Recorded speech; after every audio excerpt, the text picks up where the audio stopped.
One job, 1 year may take 5 people, but when 5 years from now, that may take 2 people, right?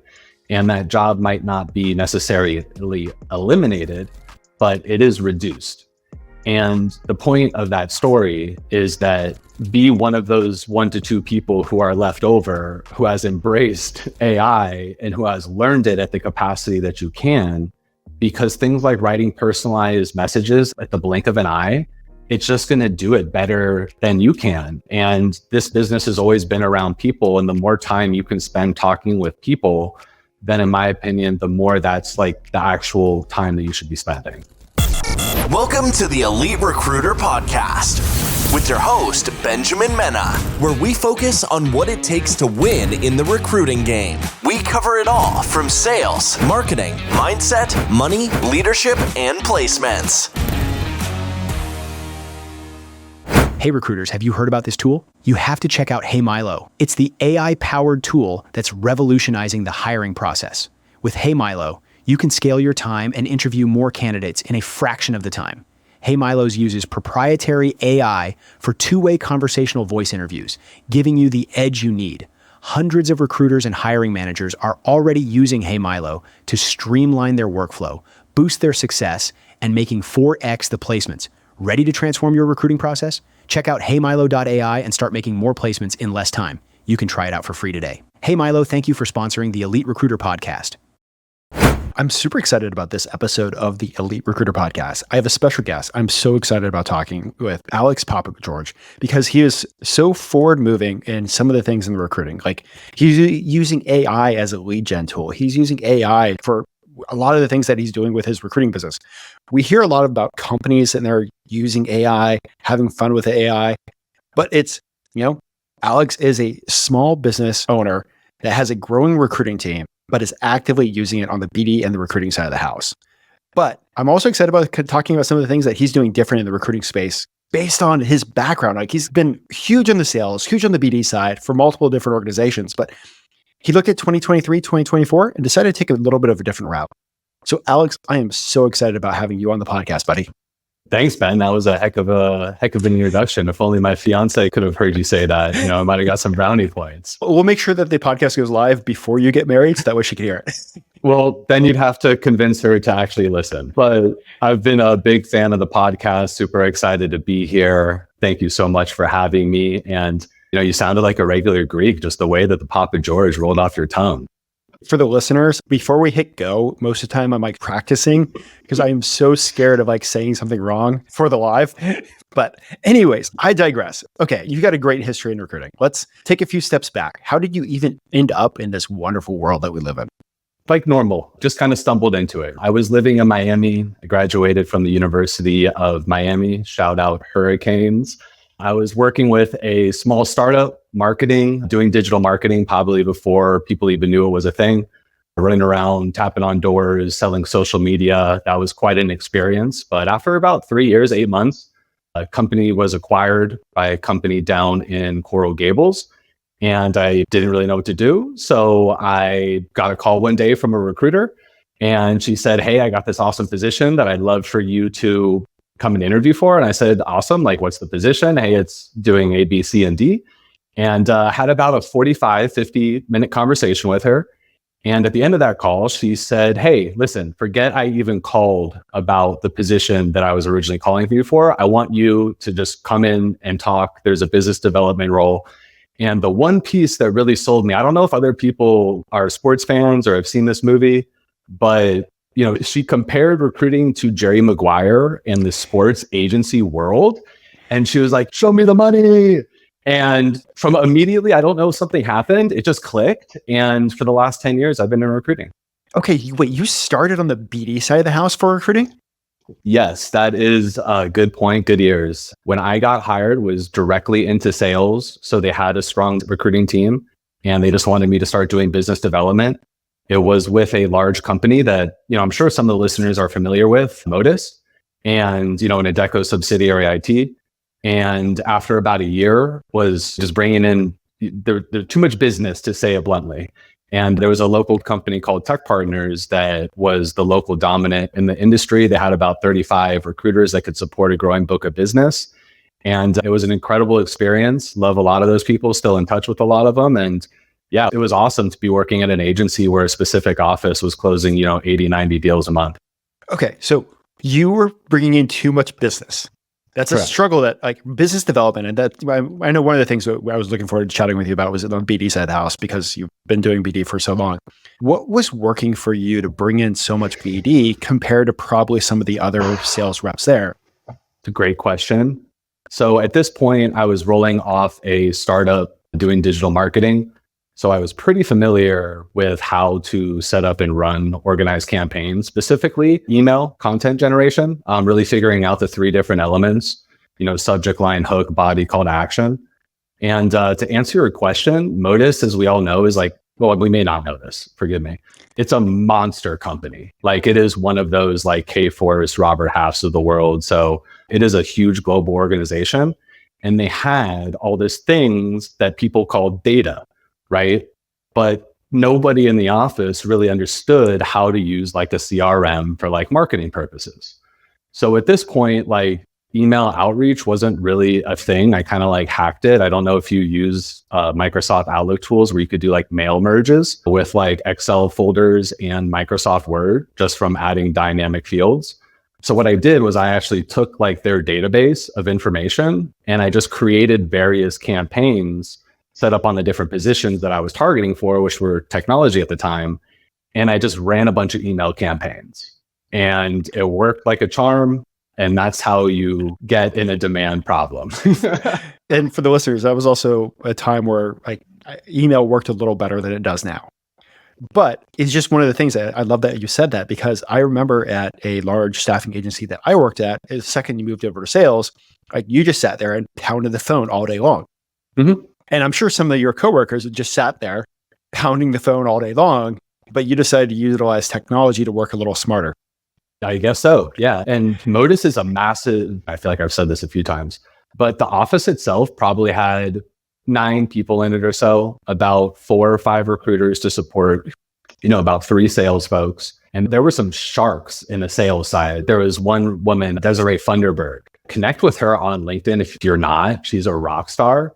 She taught me a lot of what I know, and she demanded the most attention in the office. So it was super difficult to grab recruiters. And at this point, that's kind of where my mind started to realize that a lot of recruiting businesses were set up the same. And a lot of these processes that were done are manual focused instead of automated, which I know we're going to get into more of that later in the conversation. But at this point was when kind of my wheels started to turn a little bit.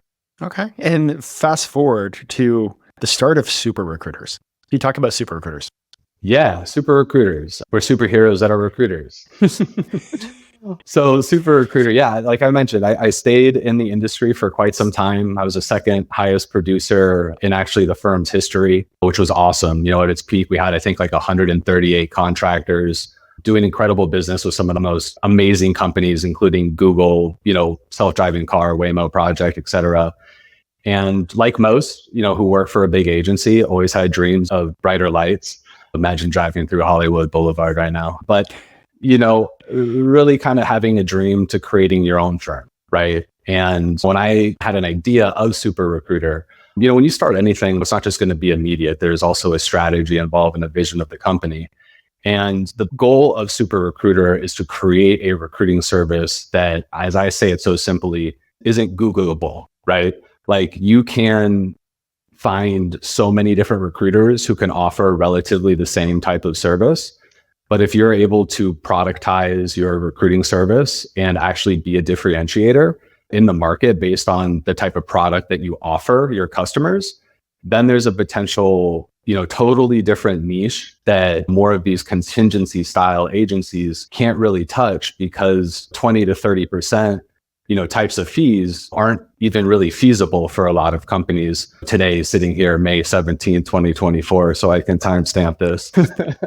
But that's where Super Recruiter came in and wanted to present an alternative to the typical normal options that companies have. So you've seen some of the large companies, you've seen some highly successful companies. You talked about like being different. I mean, at the end of the day, like you could have just done what you already knew. Why did you truly chase a little bit of a different path? I think you have to be different to stand out.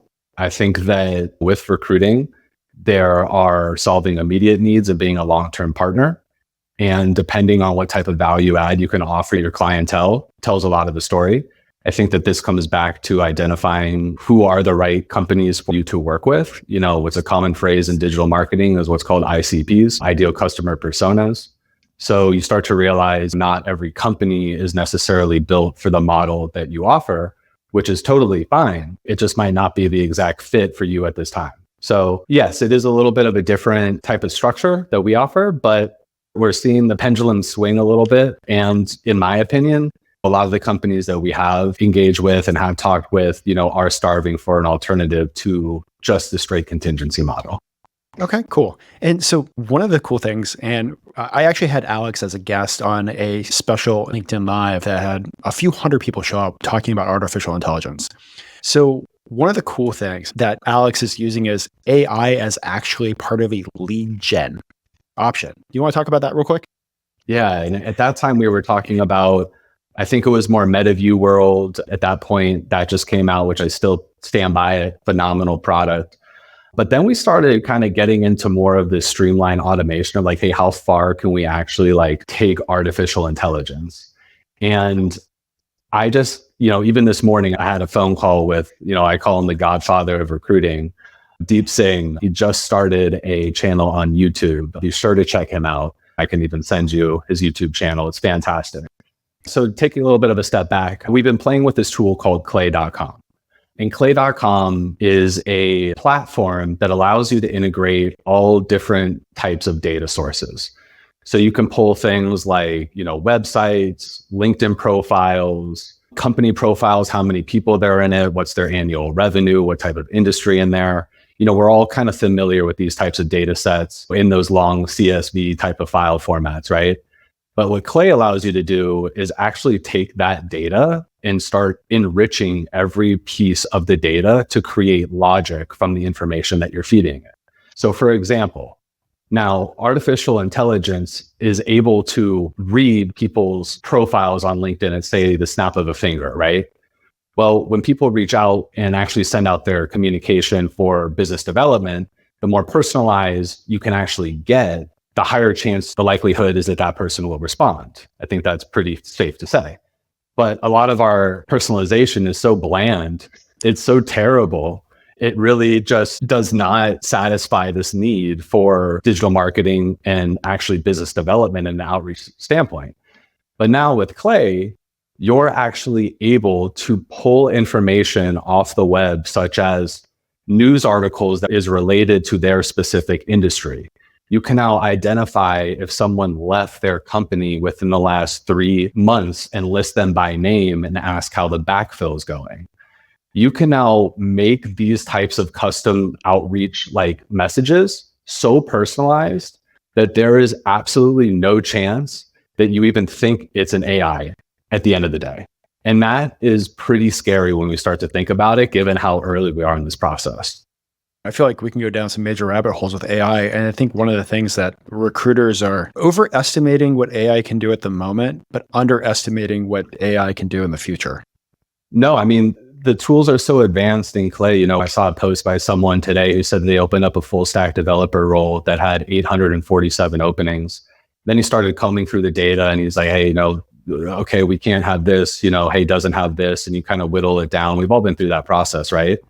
But with something like Clay, you can literally at the snap of your fingers have every one of those candidates stacked from 1 to 800 immediately and tell them why they're a fit, and then have another row right next to it as an actual generated outbound message that tells that candidate why specifically based on their background, they are a fit for this exact role.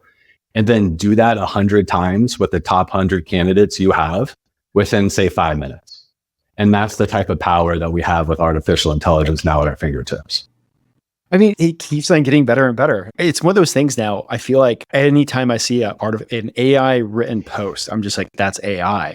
But what you're saying is because of all the data sets they're pulling in, it's now at the moment feels like it's very human. Extremely human. And with ChatGPT 4.0 coming out, it's cheaper than ever. It's about half the price to run these types of API polls for ChatGPT. If the messaging's right, concise it down. One of the first things I did when I started learning AI about 9 months ago is I jumped on an online course and finished a course on Vanderbilt online, and it was prompt engineering. And you start to learn through prompt engineering that hey, the output, as silly as it may sound, is really just determined on your input. What prompt you're generating with it is going to determine so much. So depending on what tone of voice, how you want them to speak, all these different elements come into it. But now as the machine's gotten smarter, it understands this information at a much better level. And if you're decently good at prompt engineering, you can really have it sound very human.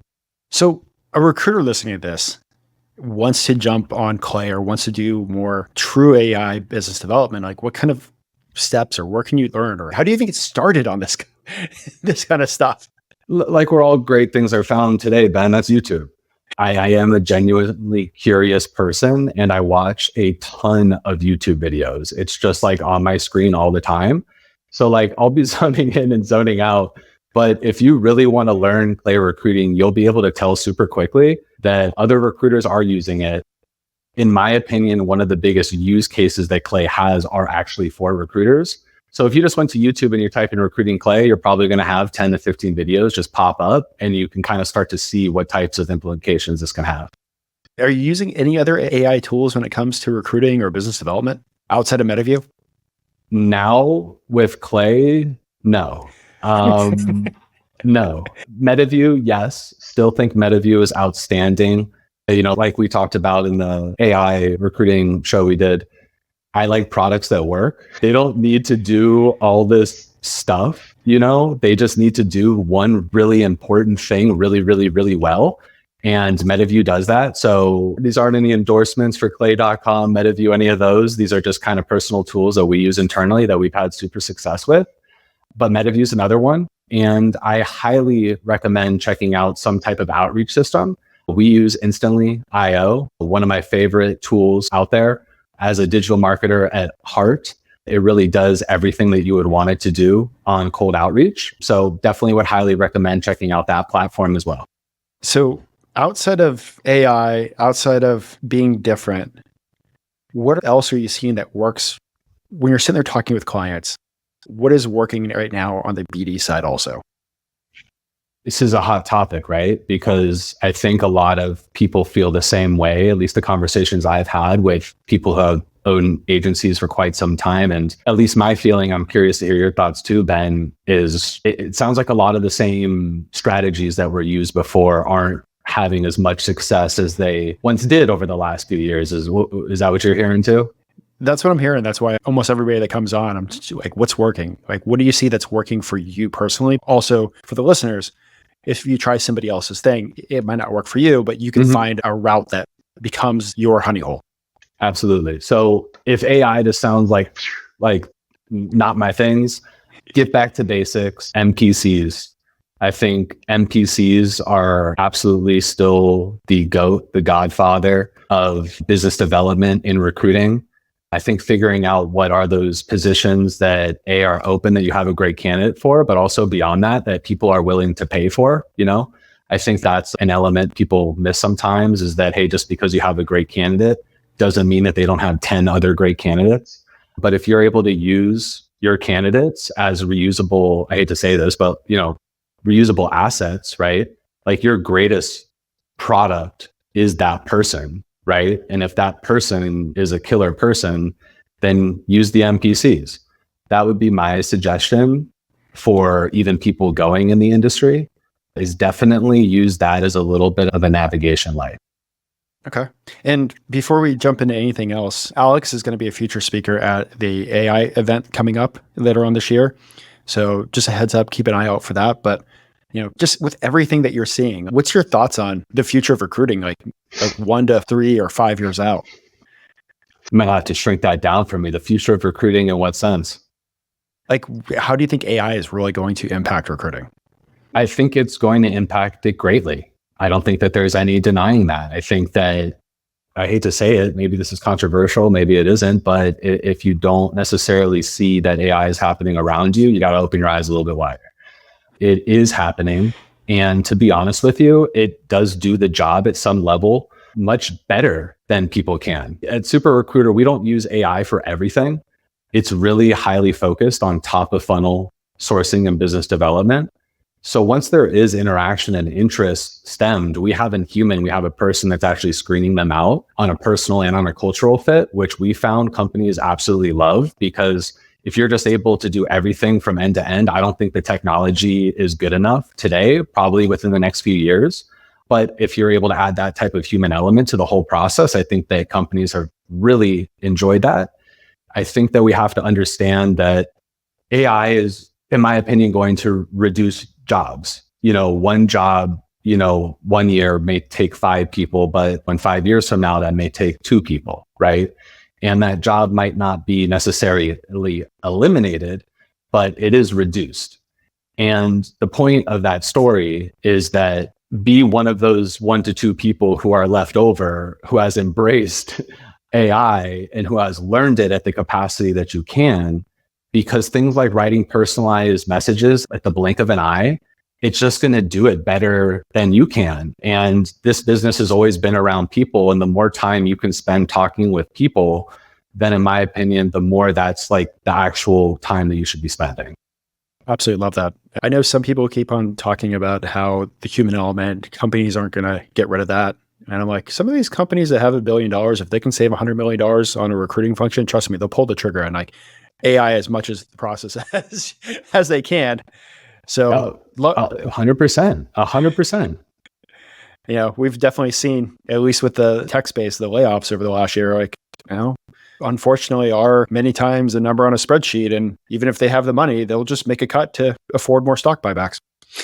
Yeah. And I mean, going back to like being different and that burn that exists, but, in the technology sector specifically, over the next 2 to 3 to say like 5 years in more of that immediacy, I don't think it's out of the world to say that technology sector might be affected mostly by AI. A lot of like data driven positions, a lot of data, creative designers, product engineers, like there are some pretty scary, crazy stuff out there right now. It's going to affect it, which I talk to other buddies who are more in the accounting space and the civil engineering space. And they're like, dude, there was just a $500 million bill that was just passed and blah, blah, blah, blah, blah. And it is a kind of an interesting paradigm shift where, things like building buildings are going to be much, much more farther down the line when it comes to actually being nervous for jobs. Love that. And one thing I also want to jump in, you've also been building a community. And I really think one of the most powerful things going into 2024 and 2025 is going to be the community that you build, and working on one with the Elite Recruiter community. But talk about Talentopia too. Talentopia is a community for recruiters to come in, vibe, learn.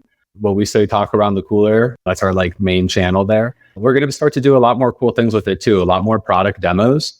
I know we have a couple lined up already for the community. So anything within like the recruiting software tool landscape, we're going to bring on founders, product engineers, things like that, to talk to the community to kind of open up their eyes and see how they can use some of these futuristic tools for themselves. Awesome. Well, before we jump over to the quickfire questions, is there anything else that you would like to share about like AI, business development, or kind of your background or super recruiters? I think we covered a lot. No, I think that as long as you enjoy people, it is still going to be a good business for you. And just because the game changes and, nothing stays the same as reality, everything evolves. And if you just let your curiosity take over, I think you're going to be pretty impressed with what you find. Awesome.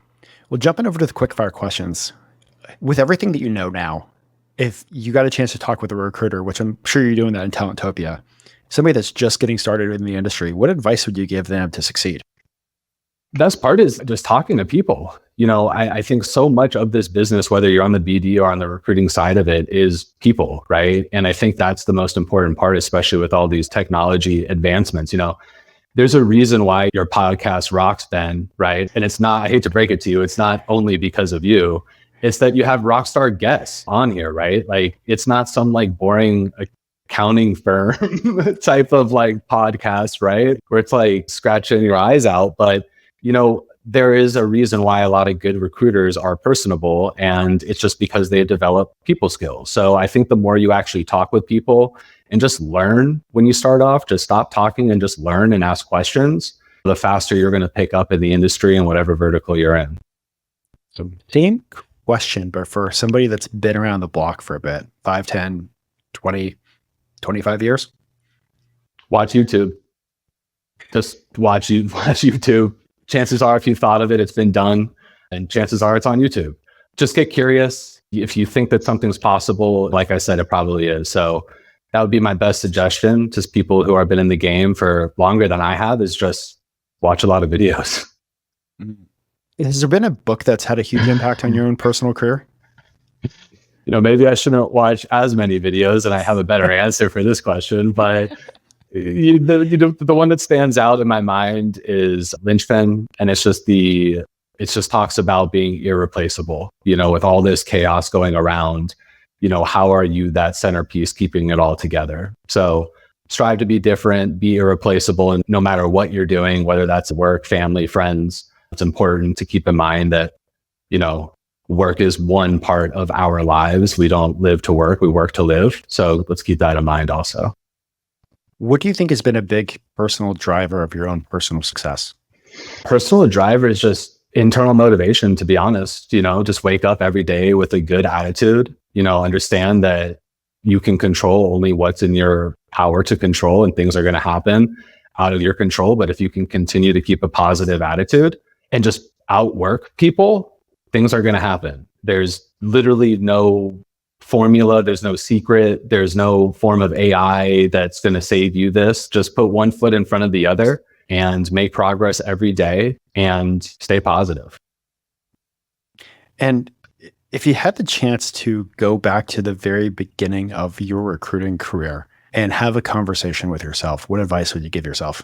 I would say quit the staffing agency earlier.